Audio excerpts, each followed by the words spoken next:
So that's good. We're ready to start the second half of the show. And once again, we have Anglophone poets, Hazel, John, Michael, and Myra. Ladies and gentlemen, put your hands together for those people. Thank you very much.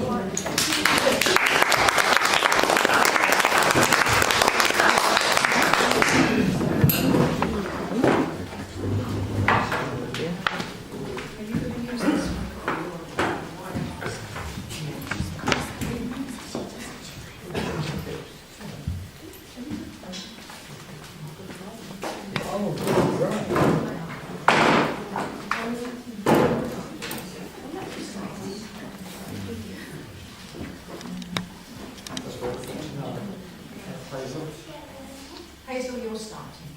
Yes, yes. Okay, switch the word more. Oh, welcome back. I hope what you've heard so far you enjoyed. Anyway. And I start with just two poems from a book that my son brought me back from Scotland. One of his many years that he actually goes there for the festival, of course, and I rather liked them. And the first two are by Felix Dennis, and the first one is called Perfect Day. Today was one of the best days of my life. Nothing of any importance occurred.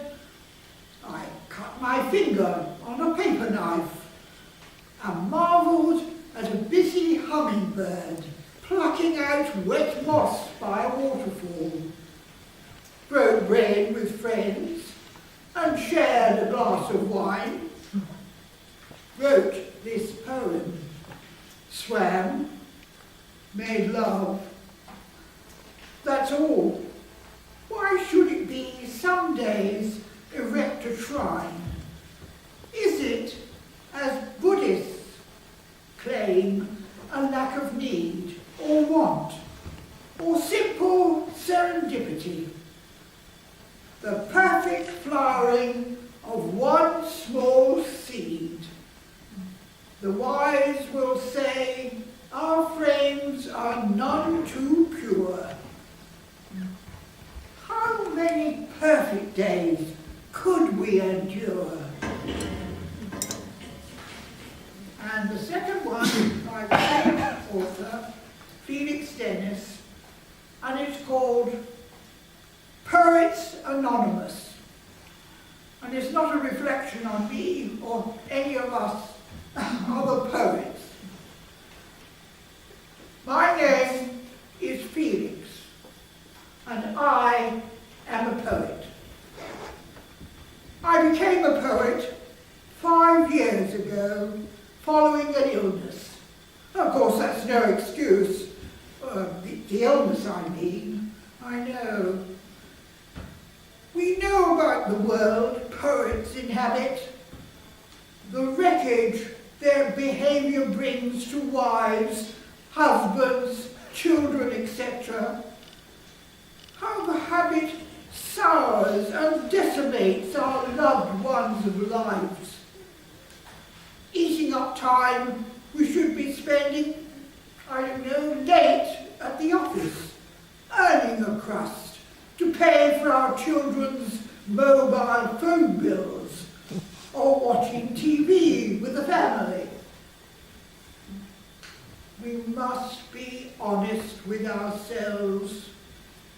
Think of the horrible embarrassment of a loved one forced to say, well, to be honest, he or she is a poet.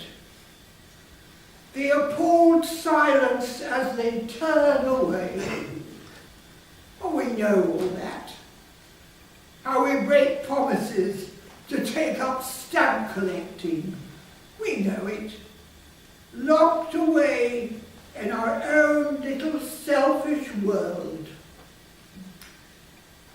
My name is Felix, and I am a poet.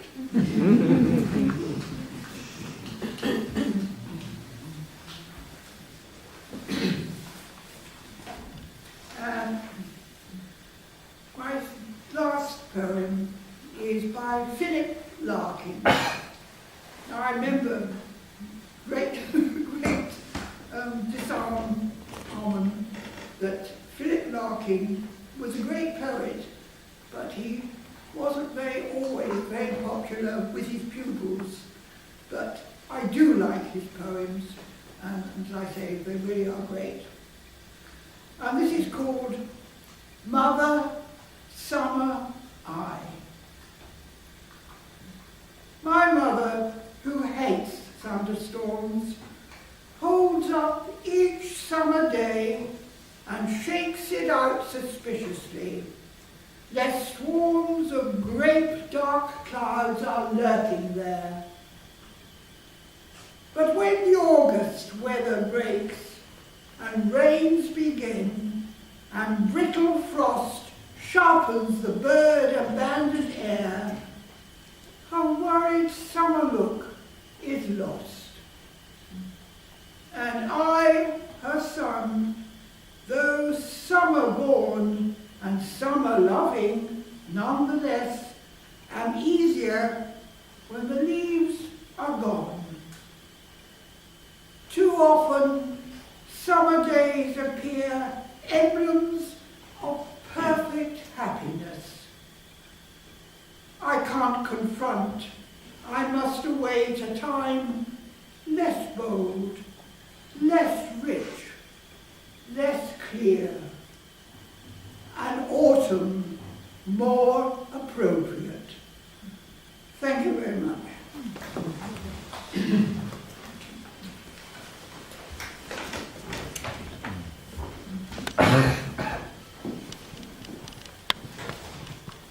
Requiem for a Father. This poem was written when I was through more than half of a life, which had been exciting and interesting. Now is the time for one in swaddling when you died to draw a closing sheet across the down-drawn, shroud-thin history of a life so potent in its absence. Scarce figured in my fragile life, you died too soon to know I would survive, to wonder what blade of man could have cut a shape for me. Unknowing, I sought your pattern in the cloth of other men, and with the arrogance of the deprived, found each one wanting, hemmed by the limits of his loom. So long I did not know yours was the warp and weft I wanted. My broadcloth is of my own weaving. I was brought up in a family with women, no male in the house. We were not a very demonstrative lot of people. We talked a lot, and I learned about trust and consideration. Two things that have carried me through did carry me through a long marriage. It was always wine and roses, which marriage is. But my wife had a technique, because right at the outset, or very early in the marriage, she decided if she got into a verbal battle with me about anything, she would lose. And if she lost, I would lose as well. So her technique was to freeze me out until she had thought all the pros and cons on her side of the story. And I had a chance to think, what had I said or not said? What had I done or didn't do that triggered whatever the problem was? And as a result of that, we never ever really got to the stage of saying sorry. And we lived on a little trick that she taught me right before we were married. She said, Johnny, with me, you will have to do better. I spent the next 65 years trying to do better. But sometimes the freeze got a bit difficult. And this little poem here started out as an old man's villanelle. And it has several moves since then. Mistress, deny me not your gentle summer smile that tensions, plucks, and plays upon my heart. for winter's frown and disaffection's bile. I've wooed you long, would woo you yet a while. Face to my face, no warning words should part. Mistress, deny me not your gentle summer smile. Our joy no misconception should defile, or leave a channel heart twixt heart for winter's frown and disaffection's bile. With me again, in rapture and beguile, life's desolately dull when we're apart. Mistress, deny me not your gentle summer smile. Our ways concur, no matter how long the mile, nor offer fortune, compass, rule or chart to winter's frown and disaffection's bile. My years are ranked against me, file on file. Your spring and fall I've needed from the start. Mistress, deny me not your gentle summer smile, to winter's frown and disaffection's bile. As I said, never said apologies. I never said I'm sorry because I'm sorry it always seems so weak. Get it right next time. A lot of the stuff I've written since then, I wrote for in-house magazines, and here's one which I'd like to finish with. It's called The Canteen Chef's Protest. I've prepared silver service for gourmets. I've served tea and coffee in mugs, cooked food nights and days in hundreds of ways. I've even served jail grub to thugs. But it's true of the high and the lowly, and I'm certain that most of you know it. Those who grumble the most, be it flambe or toast, wouldn't know a good meal if they saw it. I'm not knocking your saddies and burgers to suggest that is only a fable. I have a task that's unending, with plant that needs mending, just putting good food on the table. I have a cap for the constant complainers. It's yours, put it on if it fits. For the rest, here's the test. Go and pay for a meal at the Ritz.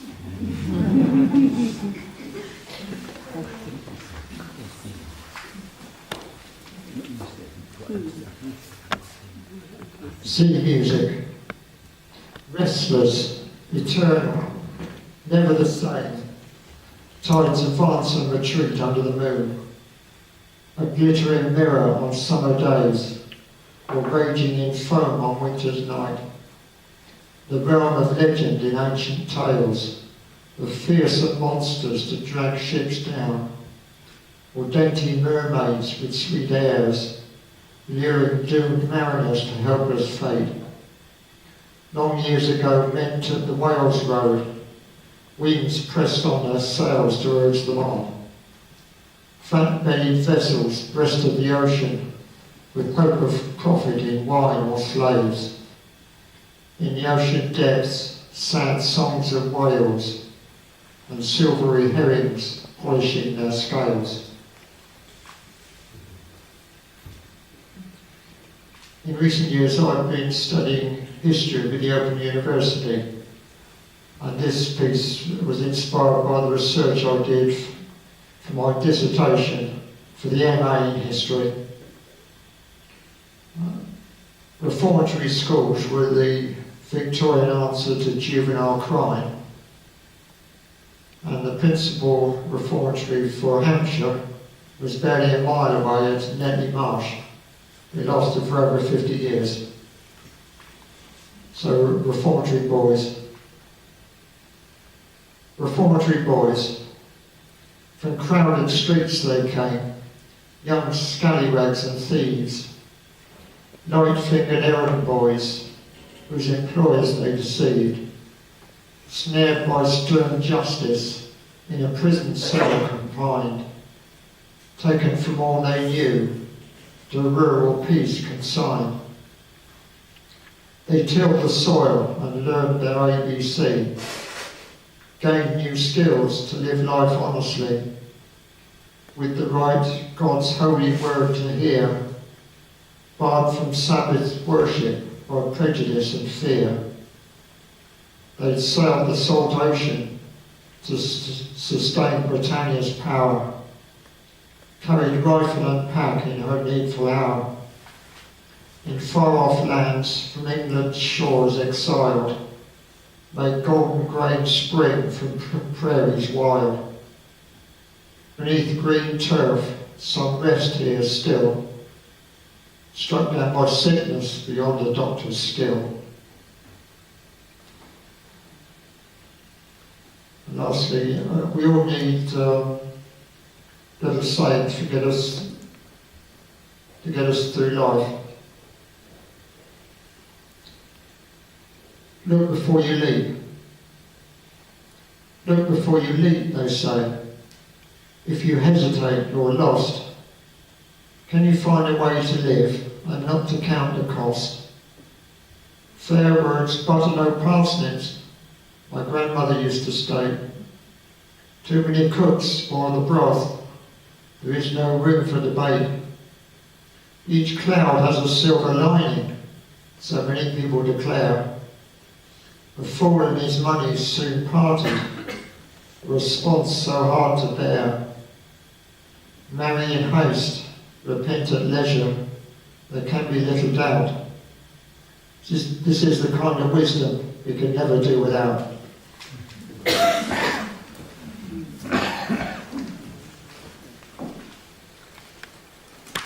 One of my favourite novelists, writers, former journalist, was Leslie Thomas, who died this year.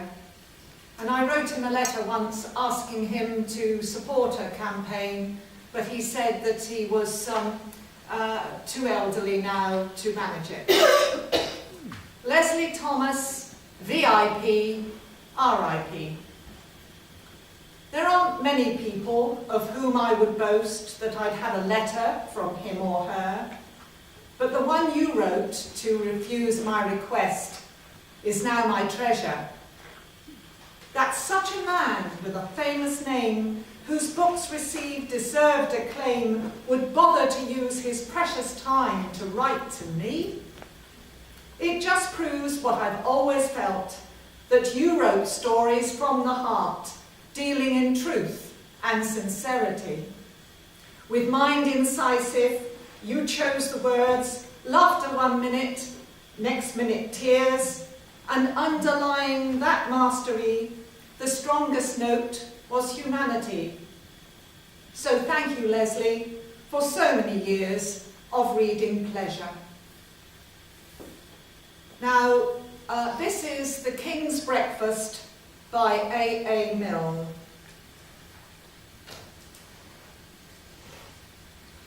The king asked the queen, and the queen asked the dairymaid, could we have some butter for the royal slice of bread?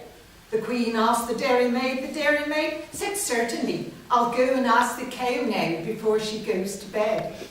The dairymaid, she curtsied and went and told the Alderney, don't forget the butter for the royal slice of bread. The Alderney said sleepily, you better tell His Majesty that many people nowadays like marmalade instead. The dairymaid said fancy and went to Her Majesty. She curtsied to the Queen and she turned a little red. Excuse me, Your Majesty, for taking of the liberty, but marmalade is tasty if it's very thickly spread. The Queen said, oh, and went to His Majesty. Talking of the butter for the royal slice of bread, many people think that marmalade is nicer. Would you like to try a little marmalade instead? The king said, bother. And then he said, oh dear me. And the king sobbed, oh dearie me. And he went back to bed. Nobody, he whimpered, could call me a fussy man. I only want a little bit of butter for my bread. The queen said, there, there, and went to the dairymaid. The dairymaid said, there, there, and went to the shed. The cow said, there, there, I didn't really mean it. Here's milk for his porringer, and butter for his bread. The queen took the butter and brought it to His Majesty. The king said, butter, eh? And bounced out of bed. Nobody, he said, as he kissed her tenderly, Nobody, he said, as he slid down the banisters, nobody, my darling, could call me a fussy man, but I do like a little bit of butter for my bread. And this final one I wrote about a rather nice activity in the autumn. It's called Slow Reward. First, bridal blossom starring the hedges, beautiful blackthorn heralds the spring. Tiny leaves later greening the bushes where small birds shelter before they take wing. Then in the autumn, blue-black the berries, but if you bite them as bitter as sin. Pick after frost comes, still with the bloom on, prick them all carefully with a silver pin. Find a large fat pot, half filled with sugar, top up with those sloes in cheapest gin. Stir the pot daily during a fortnight, then wait patiently till Christmas bells ring. Now that first froth of flowers fulfills its promise, here is just reward for all your waiting. Downing the ruby wine in the cold winter time makes up for many woes, lets your heart sing.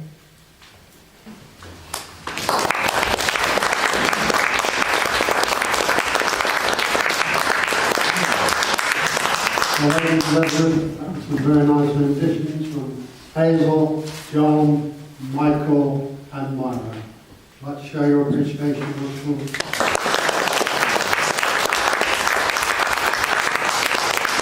Right now, ladies and gentlemen, our musical interlude, and it's my pleasure to introduce once more Brian Hooper with his guitar.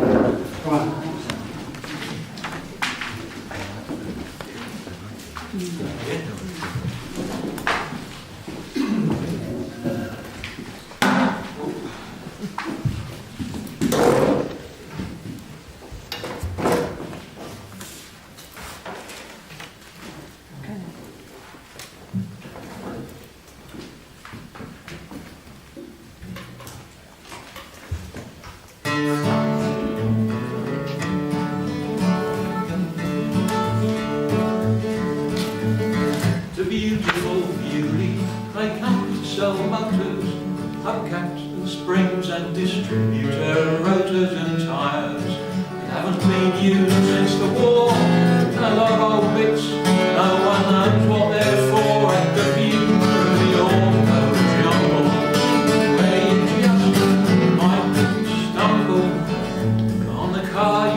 Father bought at the view.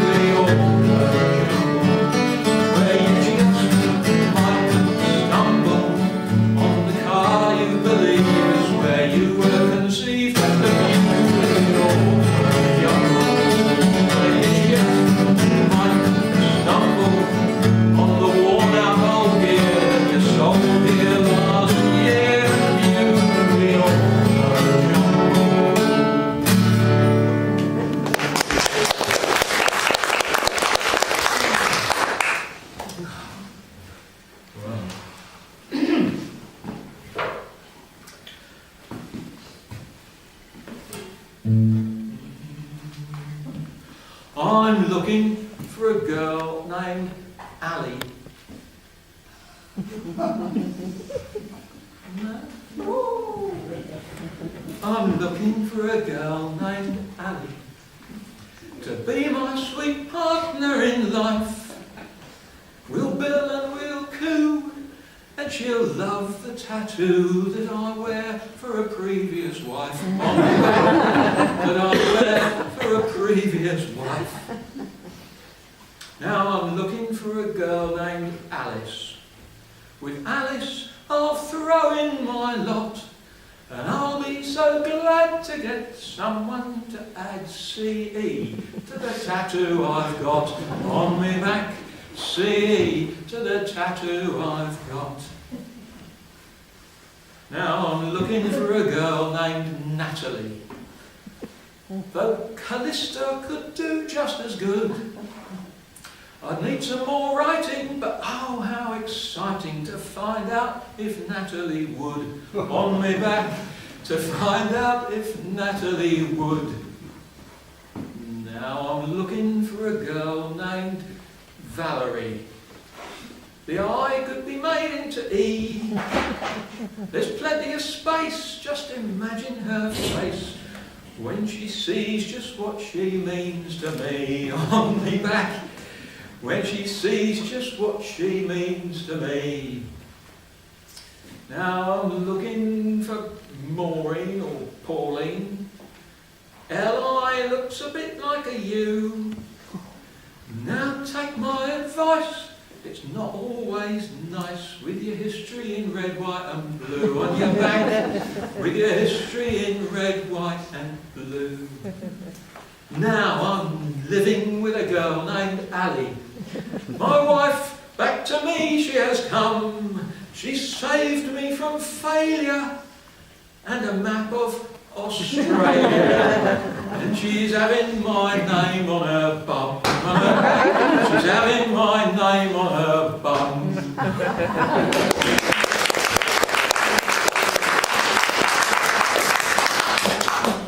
Thank you very much. Thank you.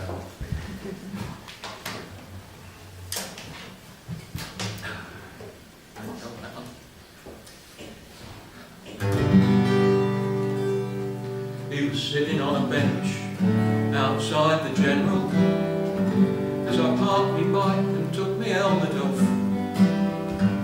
And he called to me to say he used to ride a BSA, but he had to pack it on and made him cough. He said his lovely wife had gone before him. He said I'd keep her ashes. Sorry, I'm going to start that again. Through somewhere. It's a bloke. You've got to where it is. It's a bloke outside the General Hospital. He's parked his bike, took my helmet off, and he called to me to say he used to ride a BSA, but he had to pack it in. It made him cough. He said his lovely wife had gone before him. He said I'd keep her ashes in a little chest.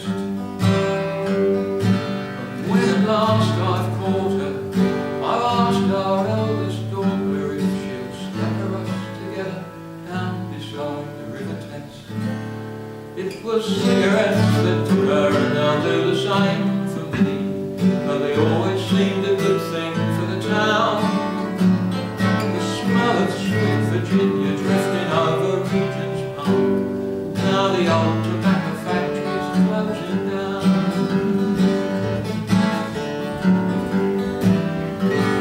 He said, I reckon if it wasn't for tobacco, Churchill would have never won the war. And Sherlock Holmes would never have been so blooming clever. And she might not have died so premature. Bizet would have never written Carmen. Ophelia might have picked a different man. And I'd not sit here mourning, because we didn't heed the warning, but I'd still be all alone.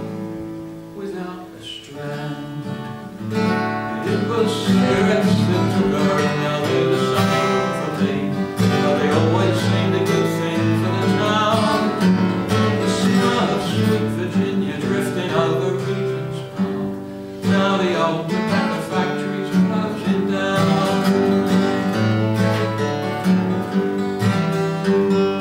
He said if Raleigh hadn't brought his duty-frees back to please the Queen and earn her grateful thanks, well, later in the day they would have got here anyway. But at least we could have blamed the blooming Yanks. She wasn't what you call a raving beauty, but we loved each other, faithful down the years. Now she's waiting at the gates with a pack of players' weights, with any luck she'd lead to get a beer. But cigarettes seem to her another design for me. They always seemed a good thing for the town. The smell of sweet Virginia drifting over Regent's Park. Now the old tobacco factory's closing down. The smell of sweet Virginia drifting over Regent's Park. Now the old tobacco factory's closing down.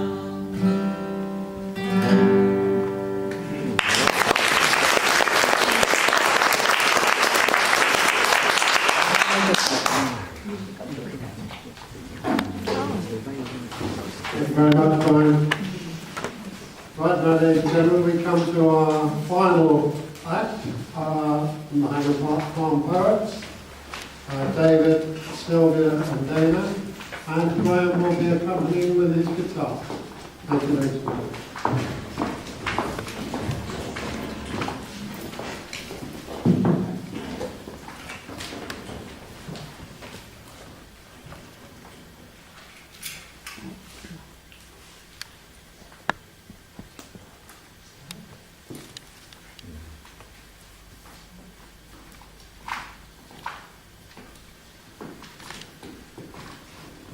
One of my own, after walking across the fields in Dorset to a tiny little village called Steeple, with a lovely parish church. A visit to Steeple Church. The bay in early light behind me swells, across the green meadows with shadows cast, the sound faintly floating of the steeple bells. Here a stile, broken many summers past. Stent oaks of the breathless spinney, which hath a long standing. They listen, watch, and know the trudge of the poor peasant on the path to God's acre where pious streams do flow. And from the brow appears the church's boss, the solemn place where joy and sadness dwell, to lay sweet blossoms at the pauper's cross. And think of times before that mortal now, that did early take the son of the soil, ceasing his being, but ending his toil. Liquor and Longevity by Wendy Cope. The horse and mule live 30 years, and know nothing of wines and beers. The goat and sheep at 20 die, and never taste the Scotch or rye. The cow drinks water by the ton, and at 18 is mostly done. The dog at 15 cashes in, without the aid of rum or gin. The cat in milk and water soaks, and then at 12 short years it croaks.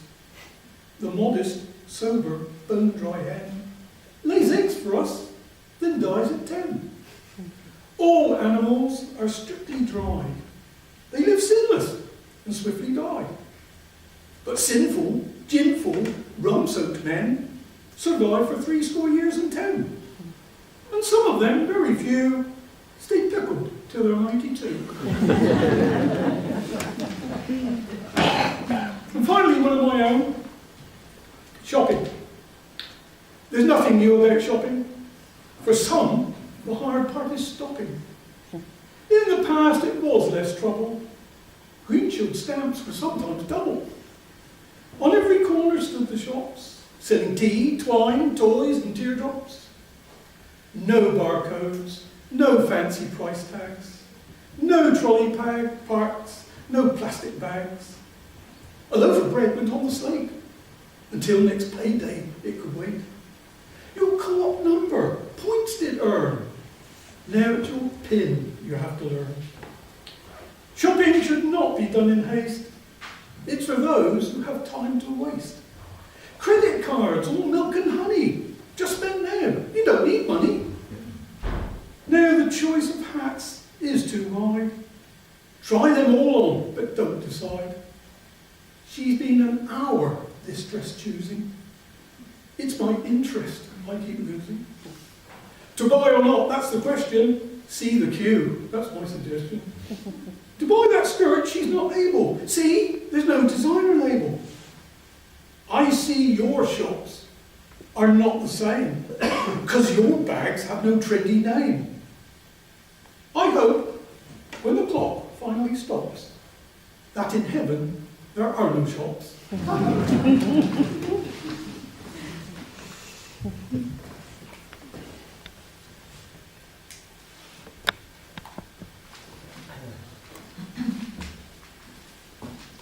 3 poems about stars and planets. And the first one is about Venus. Imagine lying in bed with the curtains undrawn, looking out at the night sky. Book of Hours. I have caught Venus full in the centre of the top square pane. Venus rising from the billows of the fir, a rolling coin twice blurred by atmosphere and glass. I hang on star thread, compelled to travel the same path as sight on a line of words. Closing my eyes, counting, looking again, I can take the pulse beat of the earth as the planet edges across the framed sky, blinks once, then slips behind a mist of new-leafed birch. Soon the cockerel will crow his first elated matin, a widening searchlight flaring at the dark. He will peck up the scattered grain of stars, a clean sheet turned for dawn, new lights, new thoughts. And the second poem is also about Venus. You probably remember a few years ago, a big astronomical event was the crossing of Venus between the Earth and the Sun. And I watched it on television and I turned off the sound because of the rather annoying babble of the presenters and the people in the studio, because I just wanted to watch this awe-inspiring event. In transit, crossing the disk, the pea-sized silhouette looks like the stem scar on a slow rotating orange. I want only to contemplate the 6-hour trace of a curve, to greet this sun-child seen for the first and final time. Venus, dark morning star, sister ship sailing our deep of space. And finally, shooting stars. Every August, the Earth passes through a belt of meteorites called the Perseids. Meteor shower.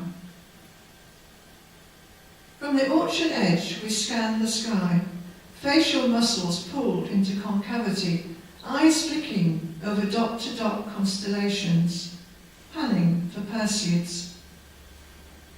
Mid-August, and apples drop too soon, dull thuds on damp grass. Meteors are elusive. Then I remember watching for dolphins that year at Newquay, how we focused our sights like camera lenses on one sound of sea. Now, gaze stilled on a reach of space, we concentrate. And there one goes, its own exclamation mark, striking from radiant to horizon with the brilliance of a new metaphor. Particle of incandescent grit, searing the world's eye. It is the comet of a child's imaginings. A lifetime played at the speed of light. Our own particular wishing star that vaporizes to a memory, a dolphin's satisfaction. Turning earthwards, I capture a fallen fruit, unripe and iron hard, rejoicing in the secret of its heart-held star.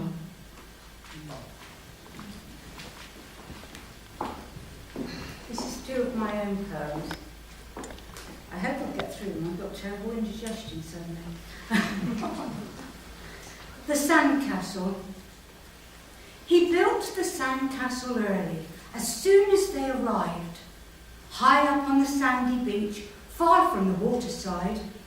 The sand he'd mixed so carefully with water in his pail, then stuck a flag in the top. It fluttered bravely still. He had built many others during the hot sunny day, but none stood quite as upright. He couldn't find the way, seeking the same perfection as the first sandcastle built. How proud it seemed to stand there, holding the flag.